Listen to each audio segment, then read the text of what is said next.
এজাক শীতল অনুভৱ, এজাক বৰষুণৰ দৰে শীতলতাৰ ঢৌৱে জীৱনটো উটুৱাই নিয়া হ'লে বিচাৰি পালোহেঁতেন তাতেই তোমাক। জানানে শান্তিৰ বৰষা বুকুতে তোমাৰ, নকলে হয়তো নাজানিবা, ক'লেও হয়তো নুবুজিবা অথবা বিশ্বাসো নকৰিবা।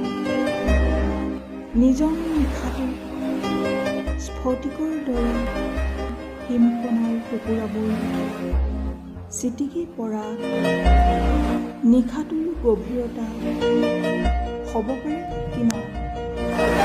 সেয়া কেৱল অনুভৱ কৰিব পাৰে ৰাতি উজাগৰে থকাজনেহে, নাইবা টোপনি নহাজনেহে।